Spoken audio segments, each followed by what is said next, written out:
avez raison d'avoir choisi Nieta TV pour vous informer. Mesdames et messieurs, bonsoir et bienvenue dans ce 19h. L'honorable Fousséni Ouattara nous apportera des éclaircissements sur le projet de loi électorale adopté par le Conseil national de transition avec 115 voix pour, 3 contre et 0 abstention.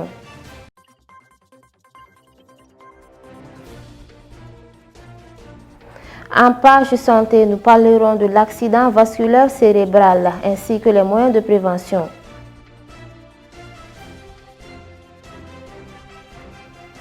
L'armée burkinabé prend de nouvelles mesures contre le terrorisme.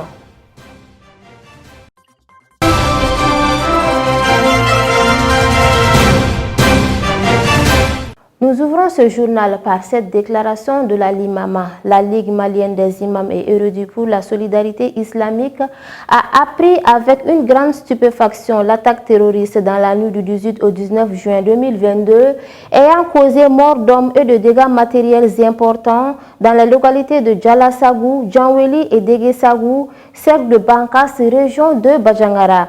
Pour la circonstance, la LIMAMA condamne avec la dernière énergie cette attaque barbare, cruelle et injuste. Elle réaffirme son soutien indéfectible aux autorités et aux forces armées maliennes.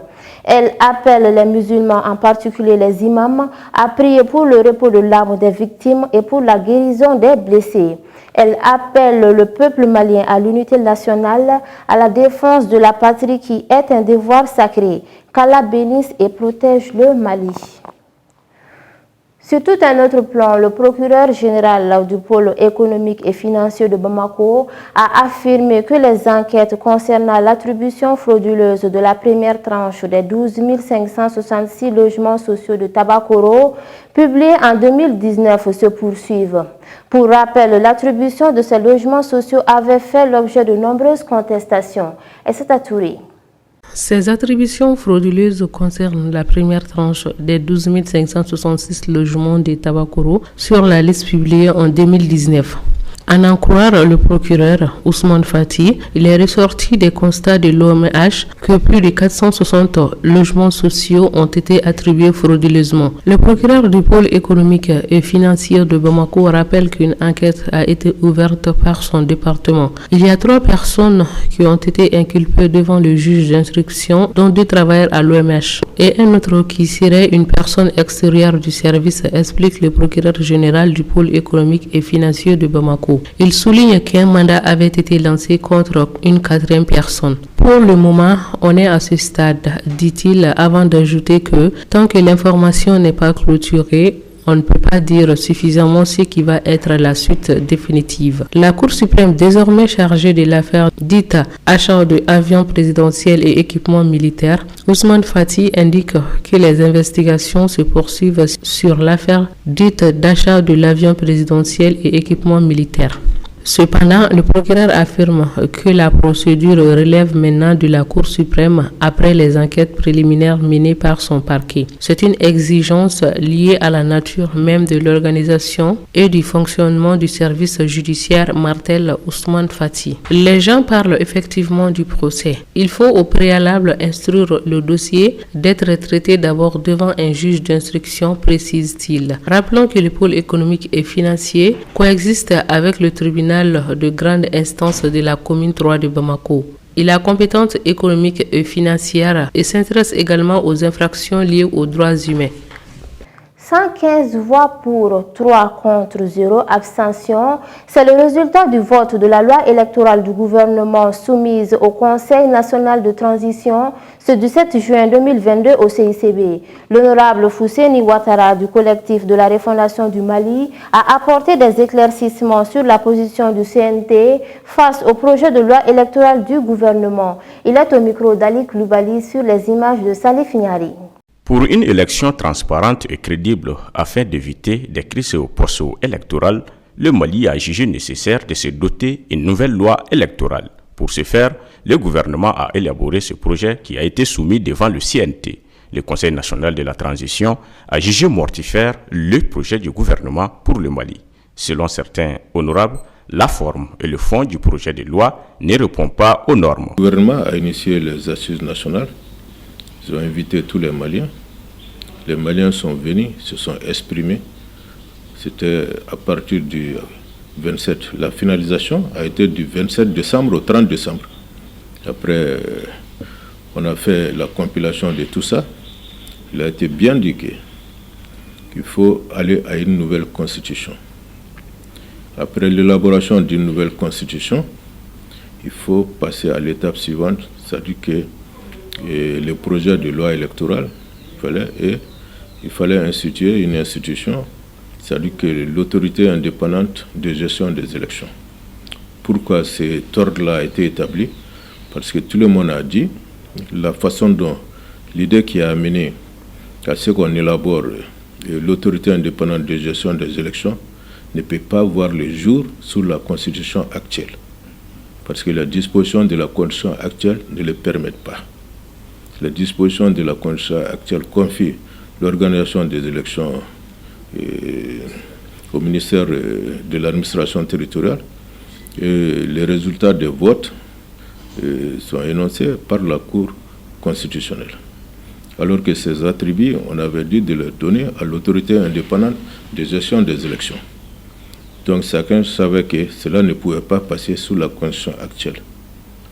Mais ce qui m'a étonné est qu'avant même qu'on aille aux assises, il s'est avéré que le gouvernement avait déjà élaboré un projet de loi qu'ils avaient amené au CNT le 3 décembre. Et le bureau du CNT avait transmis ça le 6 décembre à la commission des lois. Et cela nous a été distribué un peu avant la fin de la session d'octobre. Parce que pour ceux qui savent, la session d'octobre commence au mois d'octobre et finit au mois de décembre, à peu près 3 mois comme ça. Le gouvernement savait qu'on ne pouvait pas statuer sur un projet de loi aussi important en un temps minimum. Parce que, donc, pourquoi avoir amené cela? Les uns disent que c'était pour éviter les sanctions. Si le 9 janvier, on n'a pas pu éviter les sanctions, pourquoi le gouvernement a laissé ce projet de loi sur la table du CNT? Ça ne peut pas se comprendre. J'explique. Quand vous regardez le contenu de ce projet de loi, ça parle de l'autorité, de l'organe unique de gestion des élections. L'autorité indépendante dont on a parlé, comment ces attributs et consorts ont pu se trouver dans un projet de loi qui a été déposé depuis le 3 décembre plutôt au niveau du CNT, alors que les assises ont commencé le 27 septembre. C'est ça qui nous a révoltés. Parce que nous avons dit que le gouvernement est dans la manipulation. C'est-à-dire qu'on a invité les Maliens, ce n'était pas pour les écouter, mais c'était plutôt pour se servir de ça comme un alibi et faire passer des idées qu'ils avaient déjà conçues. Donc la manipulation était là, c'est pourquoi nous, au sein du COREMA, on avait dit depuis longtemps que ce projet de loi doit être retiré. Le collectif pour la refondation du Mali a rejeté les 92 amendements du CNT et le projet de loi en entier pour diverses raisons. Lors des votes, on a voté et contre les amendements et contre le projet de loi. Parce que si vous n'acceptez même pas la forme de ce projet de loi, vous ne pouvez pas vous prononcer sur les amendements. Qu'ils soient bons ou mauvais, nous on n'a pas regardé ce côté. On a regardé le côté du fait que le gouvernement savait très bien que ce qu'on avait décidé lors des assises nationales, c'était d'élaborer d'abord une nouvelle constitution avant de soumettre ce projet de loi. Se déclarer faux d'une idée d'une personne est démocratique. De même, refuser de voter une loi qui vous paraît sulfurique pour la nation est encore démocratique. Mais proposer de point de sortie est plus que démocratique. C'est pourquoi le COREMA a proposé son plan de sortie dans ses vacarmes frivoles. Je propose qu'on revienne aux fondamentaux, c'est-à-dire que ce qui avait été décidé lors des assises, le président a déjà pris un décret pour nommer ceux qui doivent s'occuper de l'élaboration de la nouvelle constitution. Déjà, ce décret-là, le gouvernement aurait même dû automatiquement retirer son projet de loi.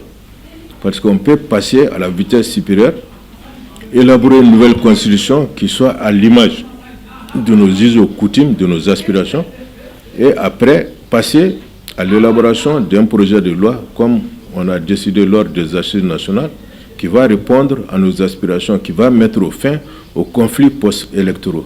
C'est ça qu'il fallait faire. Le collectif pour la refondation du Mali, Kourema, invite le gouvernement du Mali à prendre en compte les aspirations des Maliens qui ont été exprimées et écrites lors des années.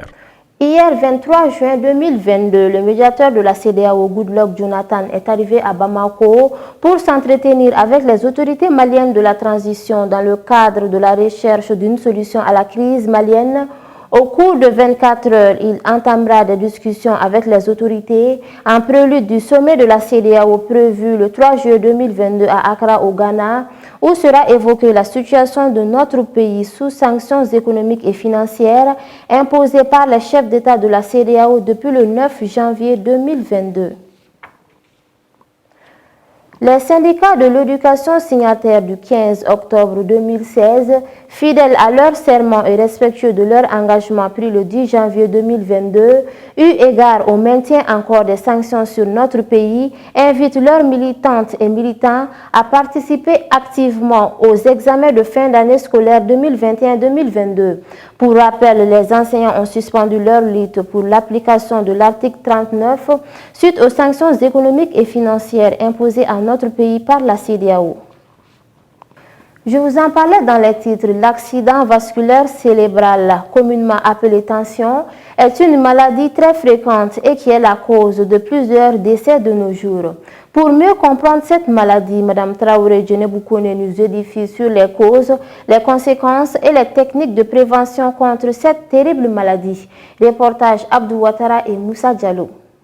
L'accident vasculaire cérébral, communément appelé AVC, est dû à une crise hypertensive.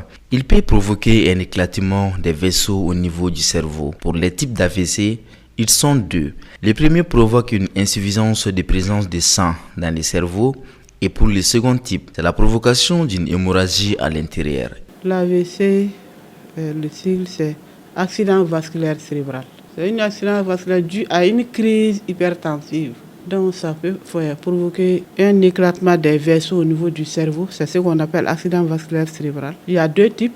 Accident vasculaire cérébral ischémique, c'est-à-dire avec l'accident, il y a certaines parties du cerveau qui ne reçoivent pas suffisamment du sang comme il le faut. C'est-à-dire la circulation est interrompue, quoi. C'est ça l'ischémie. Cette partie ne vit pas bien, donc ne peut pas jouer les fonctions. Si c'est les parties du cerveau qui s'occupent de la parole, la personne ne pourra pas parler. Si c'est les mouvements du côté droit, vous allez voir ce côté-là sera paralysé. Il ne sait rien, il ne peut pas faire de mouvement comme il le faut. Maintenant, le deuxième type, c'est hémorragique. Ça provoque une hémorragie à l'intérieur. D'où la nécessité d'une intervention. Parce que ça forme des cailloux à l'intérieur. Il faut opérer pour enlever. Sinon, ce n'est pas bon.